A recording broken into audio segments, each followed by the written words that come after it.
Hi guys, welcome to Mom Monday with Jessica Sinisak. Today I'm going to tell you the final steps of teaching your child to read, and I have the best recommendations, so stay tuned.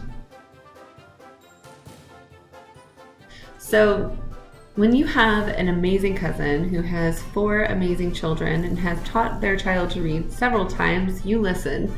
So I was recommended this amazing book from my cousin, and I've been using it on my 3-year-old, and my 3-year-old is reading, and it's really cool and amazing.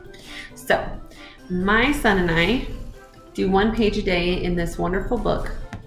It's called the Reading Lesson, the Intelligent Reading Program for Young Children. Teach your child to read in 20 easy lessons. Michael Levin, MD, and Sharon Langton, MS. So these are lessons that were created by doctors, and they are amazing. So I'm on lesson 3 with my son, and because of his age, they recommend 1 to 3 pages, as many pages as they're willing to do in a day. And today, these are the new words that my son got to sound out and read. The strategies that they use and the way that they teach makes it really easy, and focusing on the way that letters sound instead of their name, and picking out specific letters in a strategic way. So you learn C, O, S, A, and T in lesson 1. Lesson 2 introduces new letters, and it's amazing. Like, there's some writing practice, there's connecting pictures to the letters, and then reading out your first words and your first sentences, and the way that it uses scaffolding over time. So those of you who are not teachers, scaffolding is starting at the smallest level possible and slowly building on that knowledge. And then you get to the point where now you have all the knowledge. It's scaffolding, just little bits of information at a time, so you can build and you keep going back to that first level. So it all connects. It's really great strategy that they use in this book. This book's amazing. My son, based on the stuff that he does know from this, he can read nonsensical words. That means that they're really reading. So very, very, very, very, very highly recommend this. It's easy. If your child only wants to do 1 page, just do 1 page a day and just make it part of the routine. Once they get it done, it's so fast. Reward them, praise them as they're doing it. Be super positive, be super excited, and I like to let my son pick out like a sticker that he can put at the top of the page because he did such a good job.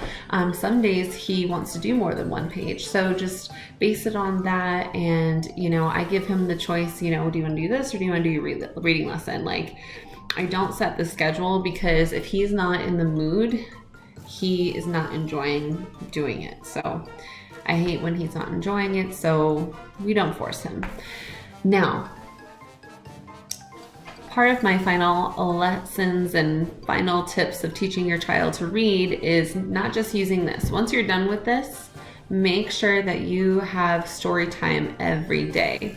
Encourage your child to start reading books that are level and age appropriate, and just read to them. You don't have to have them read to you. Just keeping that interest in books and stories, keeping that practice going as you are going about your day. Like, say you pass a sign your child could easily read, you're stuck at a stoplight and they're bored and why is the light red, mommy? Why is the light red? I don't know, but do you see that sign? What does that sign say out your window? Look.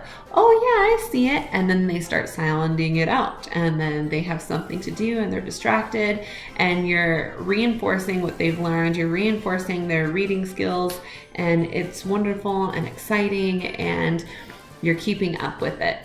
Now, I think that's the most important thing if you want them to be strong readers, is keep reinforcing throughout the day, helping them sound out stuff on their menus when they're at restaurants, and practicing spelling stuff and sounding stuff out, just in general, like when they want to know, Mommy, how do you spell this word? Well, let's sound it out. How do you think we should spell it? Always turn the tables on them once they have those abilities and those skills, and that background knowledge so that you can keep building on it and keep them strong with their spelling and their reading. That problem solving and critical thinking is something that they have to learn through you. When they get to the high school level and they don't have critical thinking skills, they're going to fail in English. They're not going to be able to find deeper meanings and connect the dots because that part of their brain has never been engaged. So I think that even doing science experiments and having them figure out problems is a huge part of their literacy, right? So it's not just about knowing how to sound out the letters and put them together into words. Eventually it's those deeper meanings and asking questions about the book and why do you think he's sad right now? Why do you think our main character is sad? And then they answer. So asking questions about the books is also a really important part. So we'll talk about more about developing that deeper literacy in our next video. Please stay tuned next Monday. We really appreciate it. Check out more at chalkituptocrop.com/mom. Please like, share, comment, subscribe if you like this video, and shoot me some questions below. I am here to help, and this is kind of my thing, so I'm ready to answer. Thank you guys again for watching. I love you all and appreciate you stopping by. We'll see you next Mom Monday. Bye.